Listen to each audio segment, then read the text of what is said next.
Kata Nabi Muhammad SAW, barang siapa yang satu hari itu, setiap hari, memintakan ampun untuk mukminin dan mukminat, orang-orang beriman laki-laki maupun perempuan, sebanyak 27 kali atau 25 kali, maka dia yang membaca istighfar untuk mukminin dan mukminat 27 atau 25 kali, dia termasuk orang-orang yang yustajabul lahum, yang doanya diterima oleh Allah Ta'ala.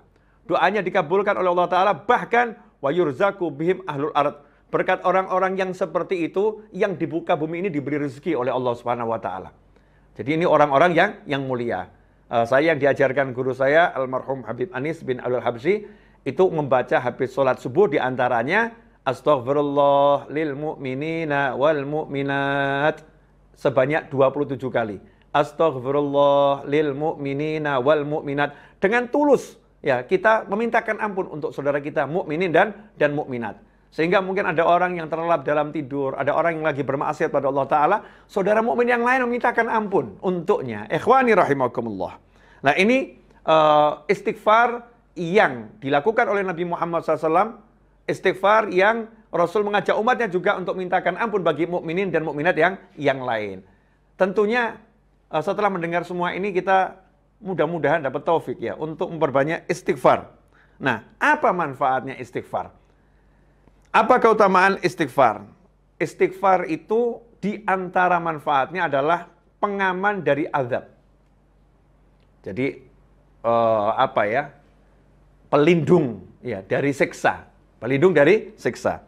Dalam surat Al-Anfal ayat 33 Allah Ta'ala menyatakan, "Wa ma kana Allahu liyu'adzibahum anta fihim wa ma kana Allahu mu'adzibahum wa hum yastaghfirun."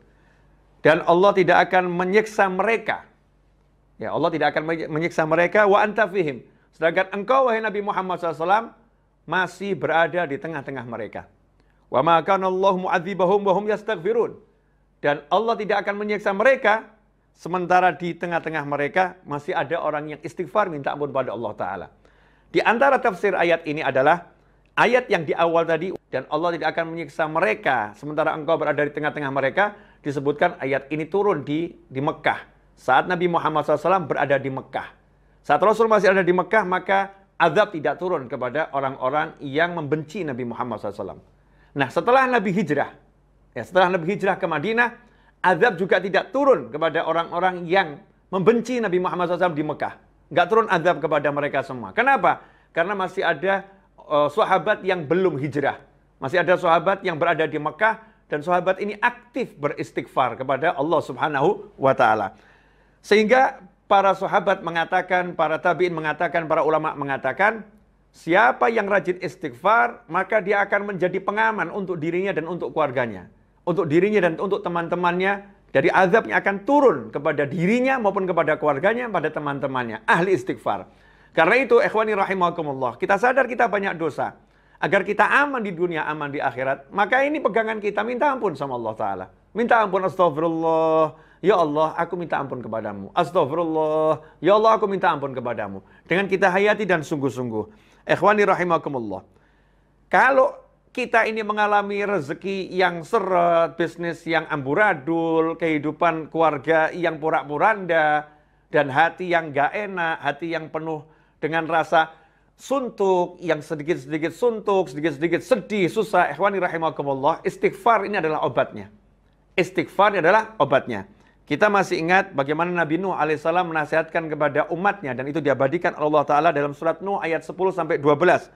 Faqultu astaghfiru rabbakum innahu kana ghaffara yursilis samaa'a 'alaikum midrara wa yumditkum bi amwalin wa banin wa yaj'al lakum jannatin wa yaj'al lakum anhara. Kata Allah Ta'ala, Nabi Nuh mengucapkan di situ, faqultu, maka aku Nuh berkata, istaghfiru rabbakum. Kalian semua hendaknya istighfar. Minta ampun kepada Tuhan kalian. Saat itu kaum Nabi Nuh mengalami paceklik yang luar biasa. Bertahun-tahun tidak turun hujan, banyak hewan yang mati, banyak tanaman yang mati. Tanah kering semua. Sehingga kehidupan ekonomi, kehidupan sosial itu terancam hancur. Saat itulah Nabi Nuh ngasih solusi. Apa solusinya? Solusinya, istaghfiru rabbakum. Minta ampunlah kepada Tuhan kalian. Innahu kana ghafara. Karena Allah itu sangat suka memberi ampunan. Allah tuh suka ngasih ampunan. Ada orang yang berat ngasih maaf. Tapi Allah dengan semua kekuasaannya yang maha kuasa, kekuatannya yang maha kuat. Allah dengan semua, yang semuanya adalah miliknya Allah Subhanahu wa Ta'ala. Kita yang salah sama Allah ini, sama Allah disuruh minta maaf sama aku. Aku ampuni dan aku suka orang yang minta maaf. Ini saking maha sayangnya Allah kepada kita, semua hamba-hambanya. Kalau itu dilakukan, yursilis sama'a alaikum midrara. Masalah yang nomor satu, tidak adanya air, paceklik yang luar biasa, maka langsung sama Allah Ta'ala diselesaikan. Allah akan mengirimkan hujan yang lebat dari langit untuk menghapuskan semua kekeringan dan semua sumber air yang kering akan diganti oleh Allah Subhanahu wa Ta'ala. Wa yumditkum bi amwalin wa banin. Dan Allah akan beri kalian kekuatan, pertolongan dan dengan memberikan anak yang banyak, harta yang banyak. Bi amwalin, dengan harta yang beraneka ragam dan banyak. Wa banin, dan Allah akan berikan anak keturunan kepada kalian semua. Wa yaj'al lakum jannati wa yaj'al lakum anhara. Allah akan berikan kalian kebun-kebun dan Allah memberikan sungai-sungai yang mengalir di dalamnya. Ikhwani rahimakumullah. Indahnya Al-Qur'an dikatakan di sini, wa yumditkum bi amwalin wa banin. Allah akan beri kalian kekuatan dengan harta yang banyak dan anak yang banyak. Karena ada orang yang punya harta tapi nggak punya anak. Ada orang yang punya anak tapi nggak punya harta. Maka itu tidak lengkap kebahagiaannya. Tetapi Allah katakan orang yang rajin istighfar ini diberi harta yang banyak dan diberi anak yang banyak. Sehingga anaknya tidak jadi masalah dan hartanya akan bawa kebahagiaan untuknya. Ikhwani rahimakumullah. Sehingga Sayyidina Hasan Al-Basri radhiyallahu anhu, ketika datang orang yang nggak punya anak, lapor kepada beliau, wahai imam, saya ini nggak punya anak keturunan, beri saya amalan. Beliau pun mengatakan, bacalah istighfar. Nggak lama datang lagi seseorang yang mengatakan, wahai imam, ya saya ini rezekinya sempit, hidup saya susah, ekonomi saya porak-poranda, beri saya amalan. Imam Hasan Al-Basri pun mengatakan radhiyallahu anhu, bacalah istighfar. Setelah orang-orang itu pulang, murid-muridnya bertanya, wahai imam, setiap orang yang datang, yang satu minta keturunan, yang satu minta rezekinya lancar, kenapa engkau beri amalan yang sama? Ya, amalannya istighfar, bukan amalan yang berbeda.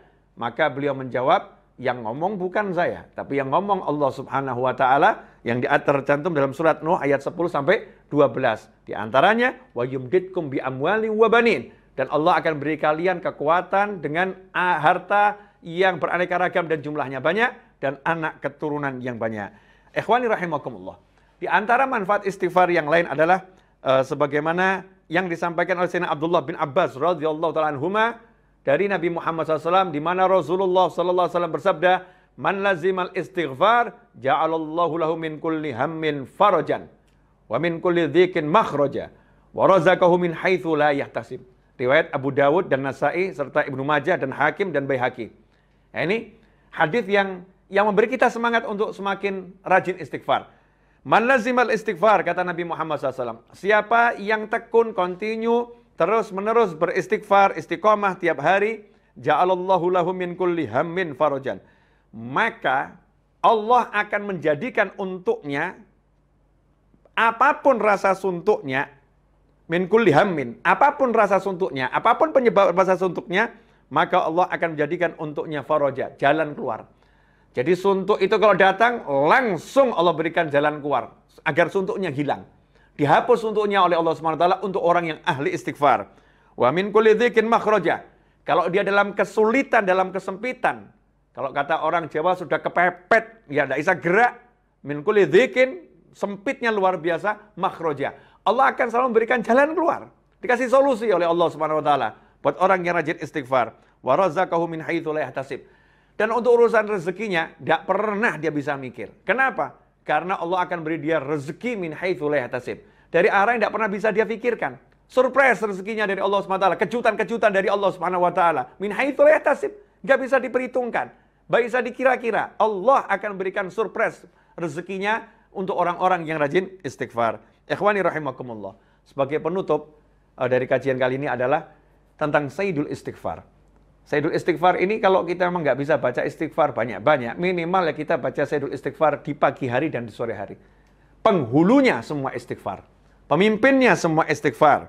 Sebagaimana dikatakan oleh Nabi Muhammad SAW, Sayyidul Istighfar ayyaqulal abd Allahumma anta rabbi la ilaha illa anta khalaqtani wa ana 'abduka wa ana 'ala ahdika wa 'adika ma stata'tu a'udzu bika min syarri ma sana'tu abu laka bi ni'matika 'alayya wa abu bi dhanbi faghfir li fa innahu la yaghfiru dhunuba illa anta. Itu namanya Sayyidul Istighfar. Man qalaha fin nahar muqinan biha famata min yaumih qabla an yumsiya fa huwa min ahlil jannah. Kata Nabi Muhammad SAW, siapa yang di pagi hari, dia membaca Sayyidul Istighfar tadi, dengan penuh keyakinan. Baca ini penuh keyakinan, minta ampun sama Allah Ta'ala, dan pasti diampuni Allah Ta'ala. Famata min yaumih, kemudian di hari itu sebelum sempat sampai sore hari dia meninggal dunia, siang hari meninggal dunia, sore hari sebelum matahari tenggelam dia meninggal dunia, fahuwa min ahlil jannah, maka dijamin dia ahlul jannah. Dia termasuk penghuni surga. Wa man qalaha minal lail fahuwa muqinun biha famata qabla an yusbiha fahuwa min ahlil jannah. Dan barang siapa yang bacanya di malam hari, kemudian dia baca dengan penuh keyakinan, famata qabla an yusbiha, belum sempat matahari terbit, dia meninggal di malam hari itu, maka dia termasuk penghuni surga. Hadis ini diriwayatkan oleh Imam Bukhari. Jadi hadis yang sangat sahih. Ikhwani rahimakumullah. Kesimpulannya, kalau kita mau hidup kita enak di dunia, dan Allah mengajarkan kita untuk mendapatkan kehidupan enak di dunia. Rabbana atina fid dunya hasanatan wa fil akhirati hasanatan wa qina adzabannar. Kalau kita mau hidup kita enak di dunia dan enak di akhirat dan enak dimanapun, maka pegang istighfar ini. Yang rajin minta ampun sama Allah Ta'ala. Ya, usahakan istighfar terus. Perbanyak istighfar. Selain sholawat pada Nabi Muhammad SAW, maka istighfar adalah zikir yang terbaik di akhir zaman. Sholawat, istighfar, sodakoh. Kata para ulama, ini zikir yang paling baik di akhir zaman dan zikir yang paling baik untuk orang-orang yang udah usia lanjut. Amalan terbaik untuk orang-orang udah usia lanjut. Karena ini amalan-amalan yang menghapuskan dosa dan meningkatkan derajat dengan cepat. Karena itu, siapa yang punya hajat? Siapa yang merasa hidupnya dalam masalah? Siapa yang suntuk? Ya, mungkin kita kurang istighfar. Kita kurang rajin istighfar dan kita kurang minta ampun sama Allah Ta'ala. Saya mengajak diri saya sendiri, dan seluruh pemirsa dimanapun Anda berada, kapanpun Anda menyaksikan tayangan ini, yuk setelah ini kita perbanyak istighfar.